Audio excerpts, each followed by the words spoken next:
Why the COVID-19 pandemic has had little impact on the global food supply chain so far, international organizations are warning about food security problems in the future as the ongoing health crises ripple through the global food trade. Low-income and trade-dependent countries are likely to be worst affected. But wealthy countries may well be hit by price spikes and panic buying. So, what are the factors disrupting global food supplies? Will we face food shortages or related security issues if the crisis lasts? And what actions should the global community be taking now to prepare? To discuss these issues and more, I'm joined by Kadara Swaleh, Director of the Political Affairs of Jubilee Party of Kenya. And for the first half of the show, Dr. Maximo Torore, Chief Economist and Assistant Director General of the Economic and Social Development Department at the UN Food and Agriculture Organization. And in the second half, we'll be joined by Professor Ke Liu, Dean of the School of Innovation and Entrepreneurship at the Southern University of Science and Technology. That is our topic. This is Sylvia.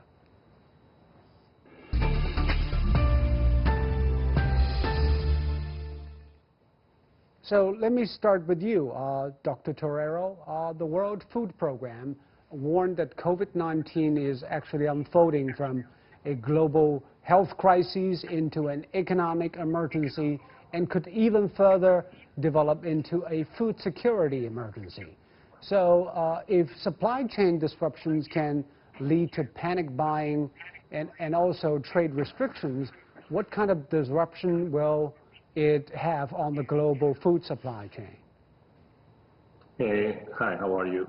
Look, it's very important to understand that today in the world, in the case of staple commodities, this is cereals, wheat, maize, corn, rice, we have sufficient stocks, significantly more than what we had in 2007, 2008, and we have a very good harvest this year. So, and this is an industry which is capital intensive, meaning very few labor is needed to make it operate in the key exporting countries. So we don't expect any problem of scarcity of food. The only problem that will happen is a logistical problem, how to move the food from the harvest areas to the ports and therefore to the countries which are net importers. Those logistical problems are starting to be resolved, and our expectation is that there wouldn't be any problem as we have seen in the prices coming down. But the supplies are really strong. The important thing is to resolve any potential logistical problem. The other type of food is the high-value commodities. These are fruits, vegetables, fish, meat, for example. Those commodities are affected in several dimensions. One is that they are labor-intensive, meaning they need a lot of labor, and therefore they could be affected because of health issues to the labor force or because of lockdowns. And also because they are perishable, they are very sensitive to logistical problems. Those areas of the value chain, we also need to be alert on trying to resolve the logistical problems, but we also need to start working on smaller distances, like, for example, intra-regional mobility of food, what Latin America is trying to do by bringing within the region the vegetables and fruits basket they need. Africa also can reinforce the intra-regional trade. So our position is that if we take care of the logistical issues and governments keeping priority on health, also set the food value chains as a priority value chain, respecting the health measures, we shouldn't be facing any risk in terms of the food value chain. But it's very important that we resolve these logistical problems. So you're saying there isn't a big problem with the supply of staple food, but why some exporter countries like Vietnam and Kazakhstan have imposed trade restrictions on food, and how will this last? How long will this last, do you think?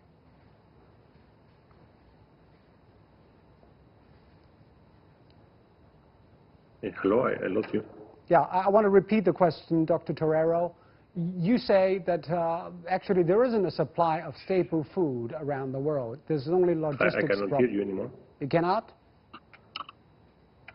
Can you hear me, Dr. Torero? Well, it seems we have lost the audio with Dr. Torero. Let's come back to Mr. Kadara Swaleh in Kenya. According to your president, Mr. Swaleh, your President Kenyatta said that you need to lock the country down for 14 days to contain the spread of the coronavirus.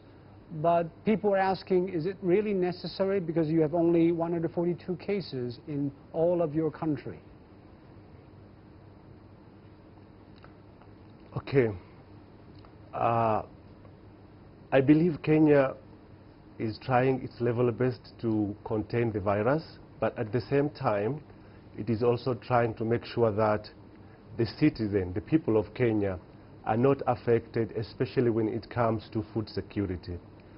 What I believe is that the president has not said that he's going to lock down the country for 14 days. What we have at the moment is partial lockdown, that is from 7 in the evening to 5 in the morning. What the government has said is that we're trying to measure the situation at the moment. As you have said, our numbers are not frightening. It's not big. We are still at 140, and the number of deaths is only 4.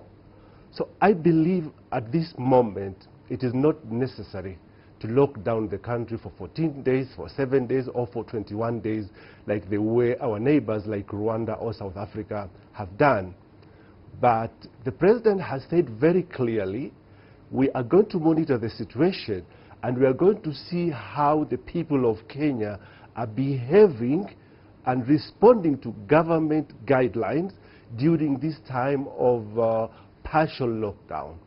But I still believe for now it is not necessary to have a complete shutdown of the country. And we talk about the food security issue today. So, Mr. Swale, I know that your country has been plagued by the problem of locusts and also experienced basic food items experience a large rise in prices. So the COVID-19 will further complicate food supply problem. How serious is that? Well, what we can say is that it is true the locust problem had really impacted on food production in Kenya for the last many months. And there is also reported today that the desert locusts have resurfaced again in one part of the country. But despite all that, we still don't have food shortage at the moment. When you go to the supermarkets and other markets and food chains, the government has played a very big role to sensitize the people. They don't do what we have seen to be done in Europe and other countries where there is panic buying, where supermarket, every one family or a few people buy everything. I believe for now, at the moment in Kenya, we are still very good. You go to supermarkets, the supermarkets have devised a social distance mechanism and sanitation and washing hands. At the moment, we don't have that problem. But as a government, we're trying to plan for the future. Therefore, for example, the Ministry of Health and Ministry of Agriculture is planning to buy 400 bags of maize in the next 1 or 2 months.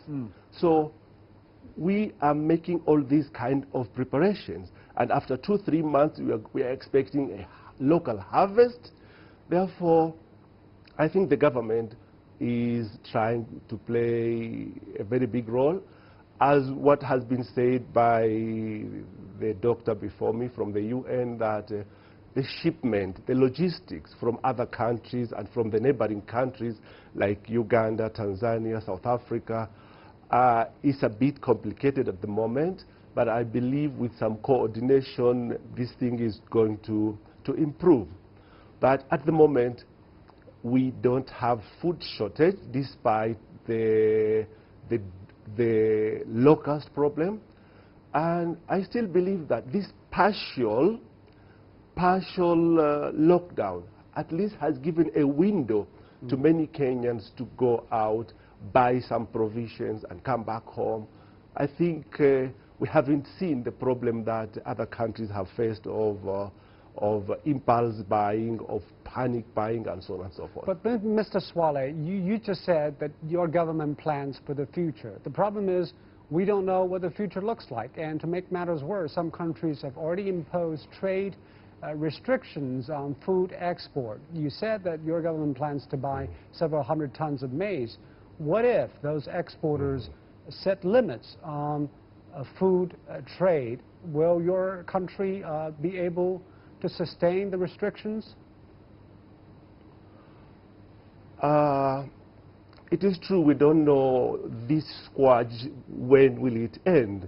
And at the same time, in Africa, in general, we cannot talk about experience of dealing of COVID-19 or the experience of what happens when it affects a country very badly, like the way it has affected Italy, Spain, USA, and other places. So you are right. We cannot talk with confidence of what we can do, because we pray that Africa sees it has slowed down. It hasn't come to Africa in big impact. We pray that, but prayer is not enough. We need to make preparation. According to the Ministry of Agriculture, we still have food in our stores, but the problem is, one, traders have hoarded this food, expecting the government to buy at a bigger price. But the government is aware of that, and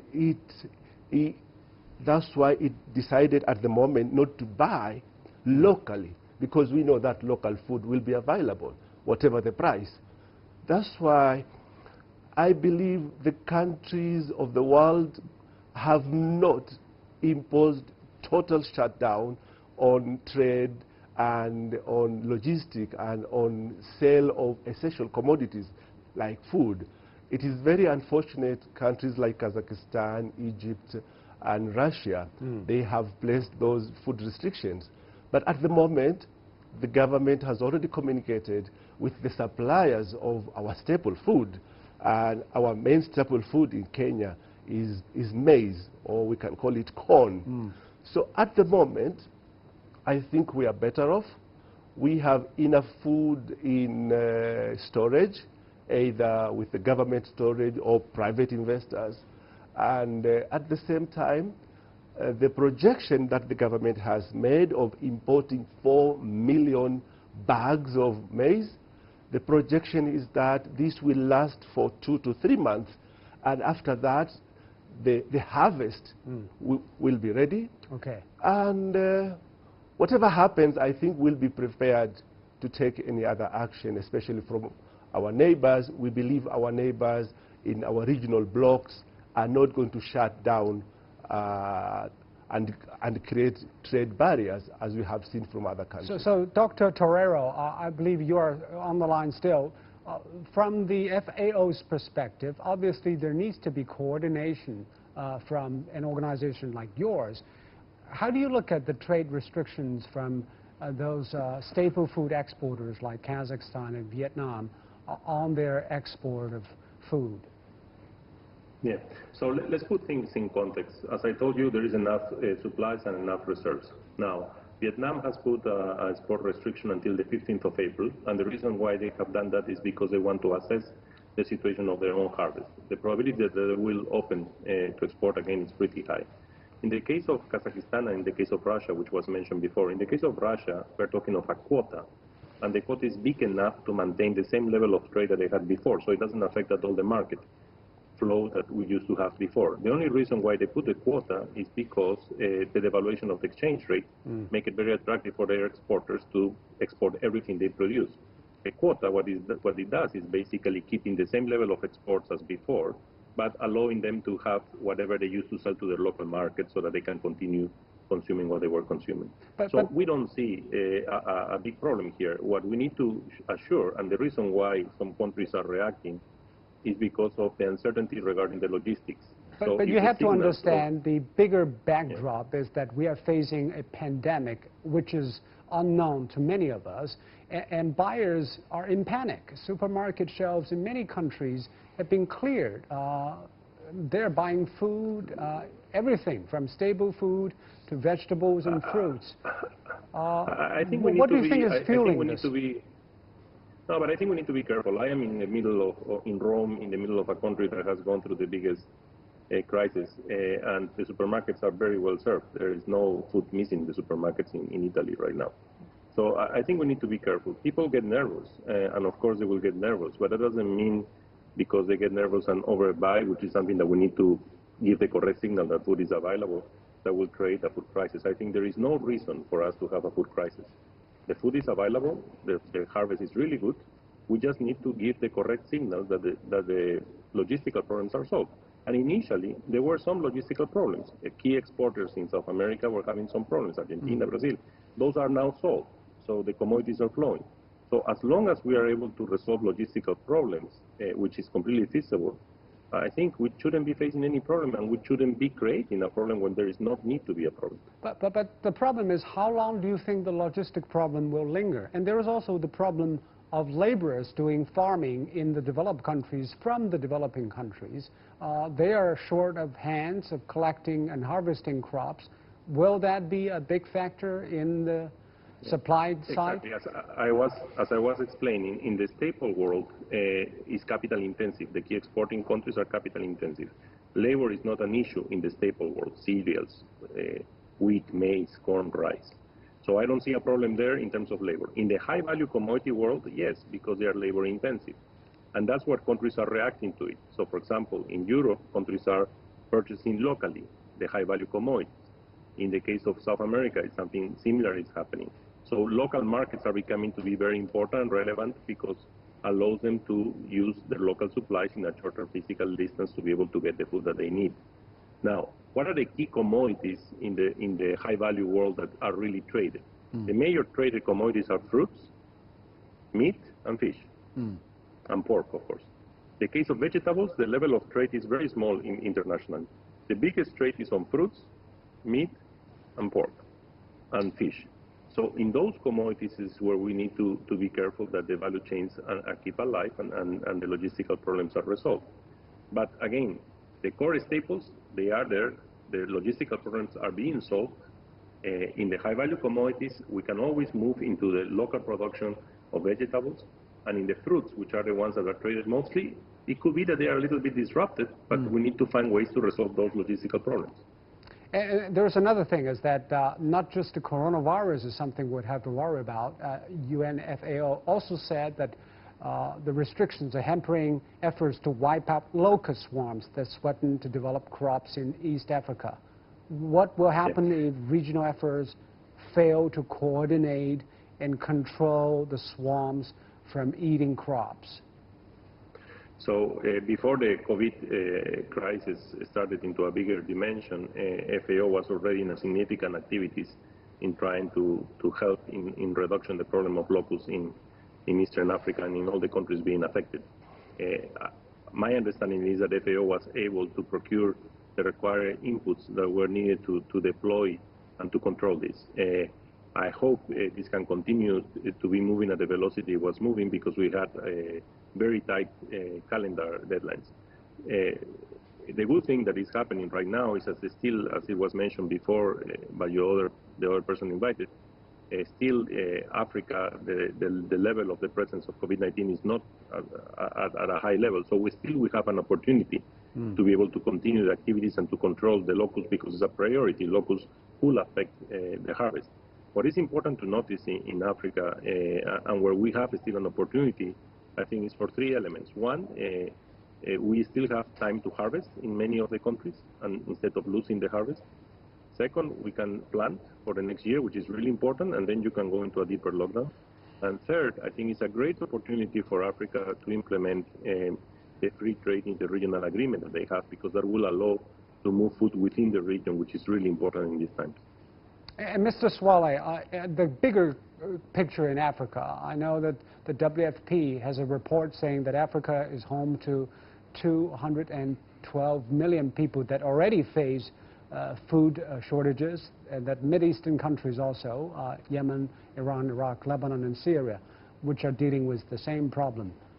How can these countries prepare for further disruptions? Of course, not yet now, but possibly in the future.